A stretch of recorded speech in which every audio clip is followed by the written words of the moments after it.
जय हिंद दोस्तों, रक्षित खन्ना के इस चैनल में आपका स्वागत है। दोस्तों, आज के इस वीडियो में मैं आपको दो लेटर समझाऊंगा। एक लेटर किसी पेंशनर ने लिखा है एयर हेडक्वार्टर को अपनी मांगों को लेकर। बहुत सारी मांगे हैं उसमें, तो एयर हेडक्वार्टर ने कुछ जवाब दिया है उसके बेस पर, तो वो मैं आपको समझाऊंगा। दूसरा लेटर है किसी पेंशनर ने लिखा था। ये पेंशनर काफ़ी ग्रीवांस डालते हैं, शिकायत डालते हैं और आरटीआई भी डालते हैं डिपार्टमेंट को।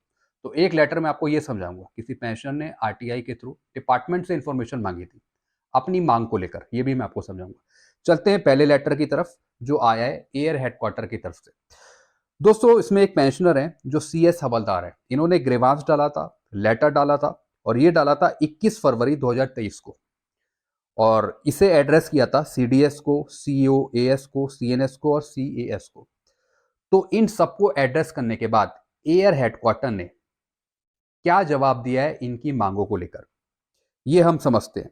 सबसे पहले तो ये धन्यवाद करते हैं उन पेंशनर को जिन्होंने ये ग्रीवांस डाला, जिन्होंने ये चिट्ठी लिखी जिसमें इन्होंने OROP 2 की गलतियों को बताया। MSP से रिलेटेड भी इशू है इसमें, और भी कुछ मांगे, वो मैं आपको आगे समझाऊंगा। क्या लिखा है एयर हेडक्वार्टर ने इसमें?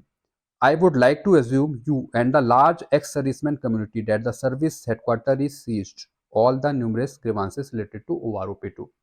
यानी सिर्फ यही पेंशनर नहीं जो लेटर लिख रहे हैं अपनी मांगों को लेकर, ऐसे बहुत से एक्स सर्विसमैन हैं जो अपनी मांगों को लेकर लेटर लिख रहे हैं, भारत सरकार को भी लिख रहे हैं, जैसे कि ये एयर हेडक्वार्टर को डाला था letter.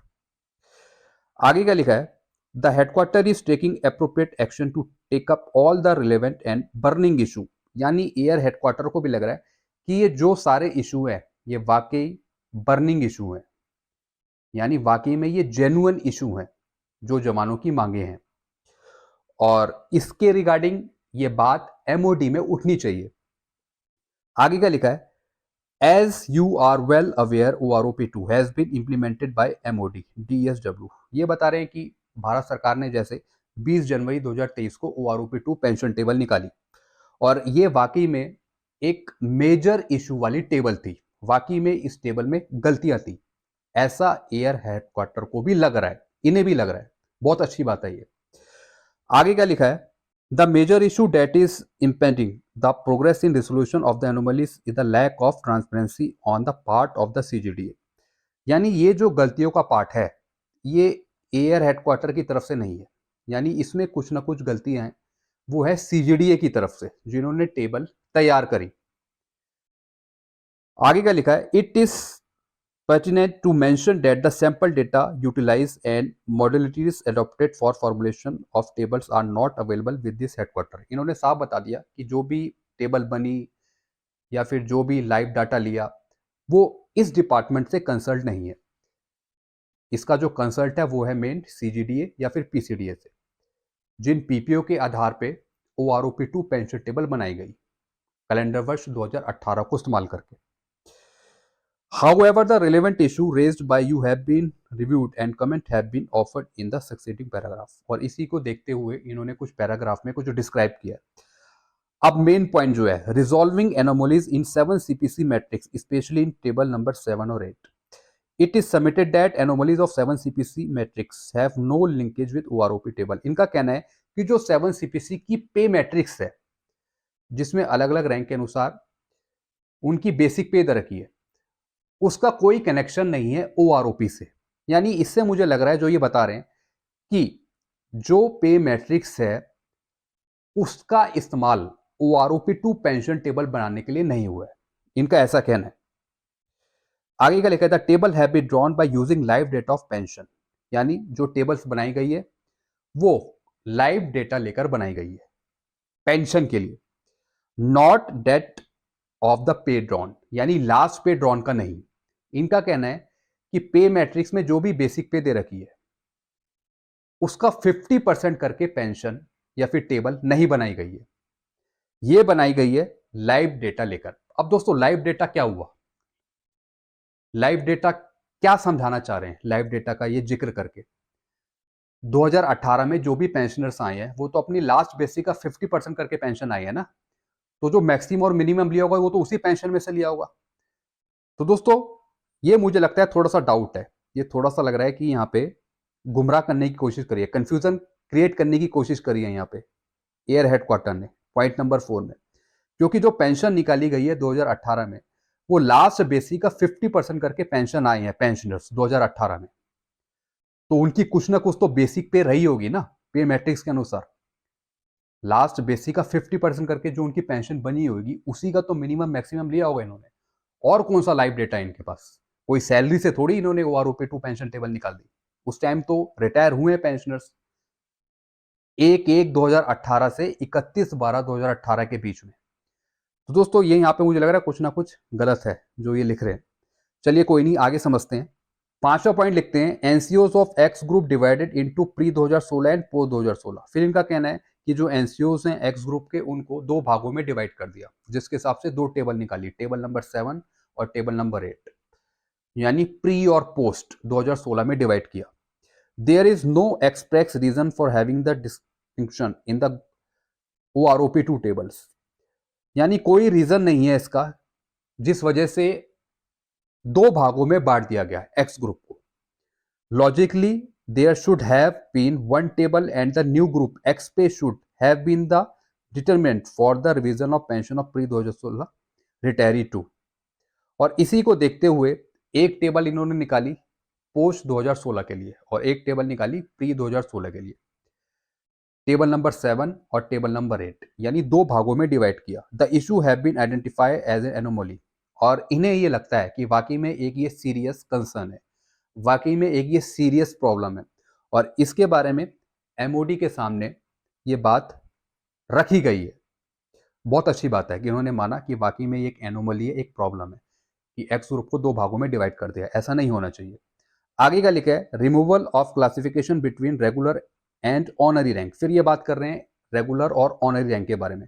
This is a larger policy issue and even in service there is distinction maintain between these two ranks. Two ranks का मतलब है कि एक तो आ गए रेगुलर रैंक्स और दूसरे आ गए जिसमें ऑनरी दी गई रैंक्स को। The honorary rank is some time granted even after retirement. जैसा कि इसमें लिखा है कि जो ऑनरी रैंक्स हैं वो ज्यादातर दी जाती है किसी ओकेजन पे, 26 जनवरी, 15 अगस्त, वो भी after retirement. Link in the case of honorary havildar in the army, जैसे ऑनरी हवलदार आर्मी में, has this issue can not be taken up at this stage. और इस तरीके जो इशू हैं वो देखे नहीं जा रहे इस स्टेज पे। फिर है डिस्पैरिटी इन मल्टीप्लिकेशन फैक्टर। दोस्तों इन्होंने साफ मल्टीप्लिकेशन फैक्टर के बारे में कह दिया कि ये कोई सीरियस इशू नहीं है, ये कोई एनोमोली नहीं है, क्योंकि जो भी ये डिसाइड हो रहे हैं ये किसी पे कमीशन के आधार पर कैबिनेट अप्रूवल पे डिसाइड हो रहे हैं, इसलिए इसमें एयर हेडक्वार्टर कुछ नहीं कर सकता।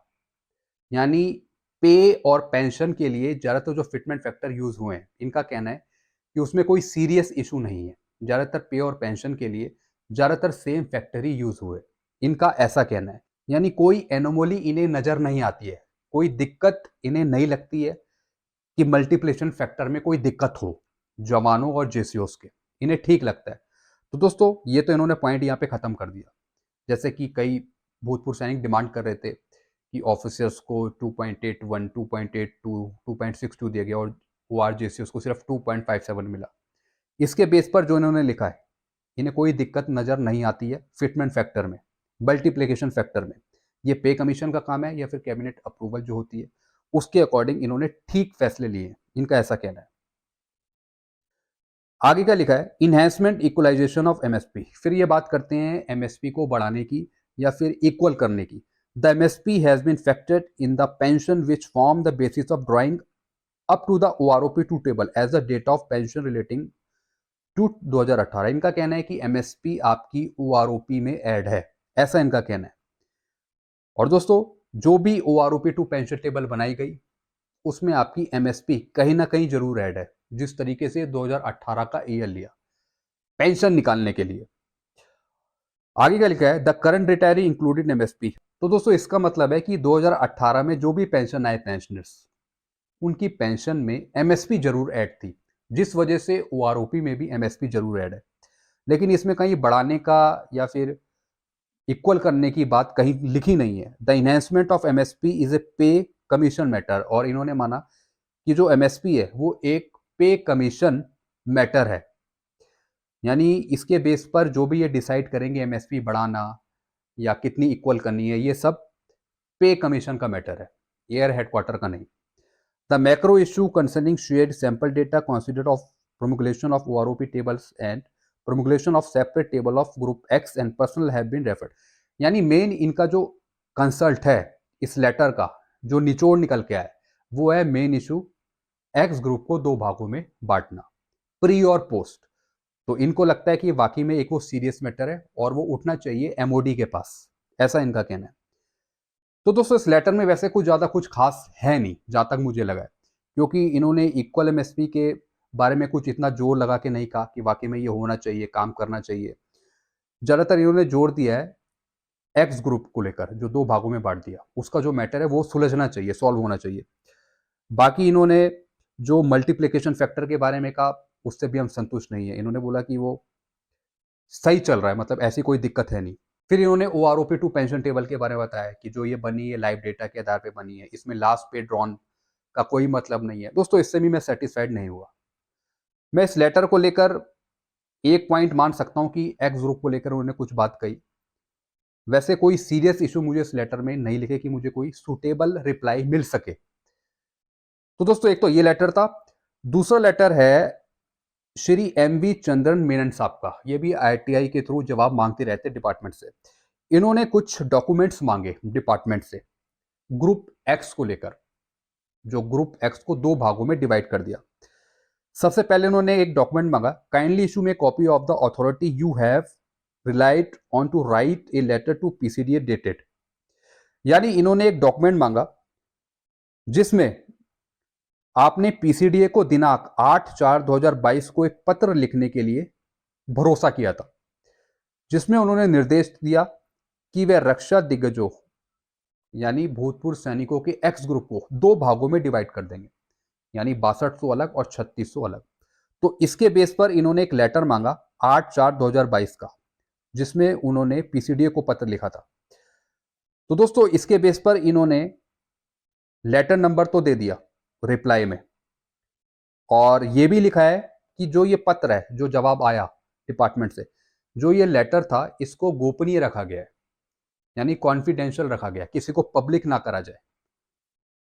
तो दोस्तों पब्लिक ना करने का मतलब क्या है, यानी कुछ ना कुछ अंदर झोल है, गड़बड़ है, इस वजह से आप चीज़ों को पब्लिक नहीं कर रहे हैं।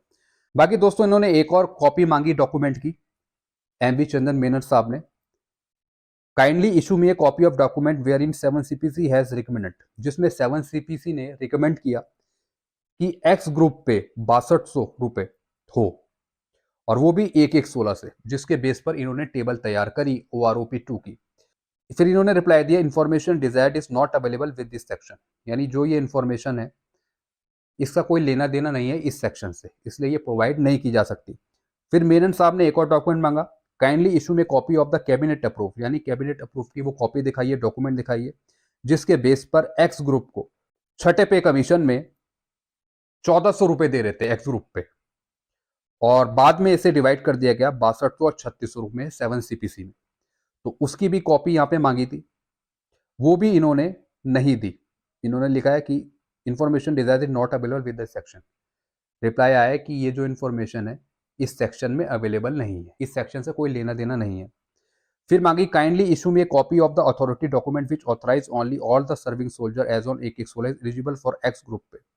हमें वो डॉक्यूमेंट दिखाइए जिस अथॉरिटी के आधार पे जितने भी सर्विंग सोल्जर है उन्हें 1/16 से 6200 रुपए दिए जा रहे हैं एक्स ग्रुप पे, वो हमें डॉक्यूमेंट दिखाइए। तो वो भी इन्होंने मना कर दिया। दोस्तों इन्होंने काफी डॉक्यूमेंट मांगे, जिसके बेस पर इन्होंने एक ही रिप्लाई दिया, information desired is not available in this section, यानी ये जो इन्फॉर्मेशन आपने बोली है इसका कोई लेना देना नहीं है इस सेक्शन के थ्रू। बाकी इन्होंने सिर्फ एक लेटर नंबर दिया, जो दिया है इन्होंने 8/4/2022 का, और वो भी इन्होंने कॉन्फिडेंशियल बताया कि ये जो लेटर है कॉन्फिडेंशियल है। तो दोस्तों हम जितनी भी मेहनत कर लें, लेटर लिख लें, इनका रिप्लाई जो आता है वो गोलमोल आता है, चाहे PCDA से आए, चाहे CDA से आए, चाहे किसी डिपार्टमेंट से आए। कहीं से भी ऐसा नहीं लगता कि वाकई में ये भूतपूर्व सैनिकों को संतुष्ट कर रहे हो अपने जवाब से। सब गोलमोल रिप्लाई आता है, चाहे आप उसका भी रिप्लाई देखें एयर हेडक्वार्टर का, और अगर आप ये भी रिप्लाई देखें जो मेनन साहब को दिया है RTI के थ्रू, ये भी सब घुमा फिरा के दिया है। तो दोस्तों इन रिप्लाई से हम बिल्कुल भी संतुष्ट नहीं है, हम तो बिल्कुल भी सेटिस्फाइड नहीं है, क्योंकि इन रिप्लाई से कुछ होना नहीं है। कम से कम हमें ऐसा तो लगे कि डिपार्टमेंट कुछ कर रहा है, कुछ चल रही है बात कहीं। ऐसा लगता है कि चीज़ें हैं लेकिन दिखाना नहीं चाह रहे हैं, कुछ छुपा रहे हैं। तो दोस्तों ये चीज़ें मैंने आपको समझाई। वीडियो आपको अच्छा लगता है, वीडियो को लाइक करें और दोस्तों चैनल को सब्सक्राइब कर सकते हैं। Thank you so much.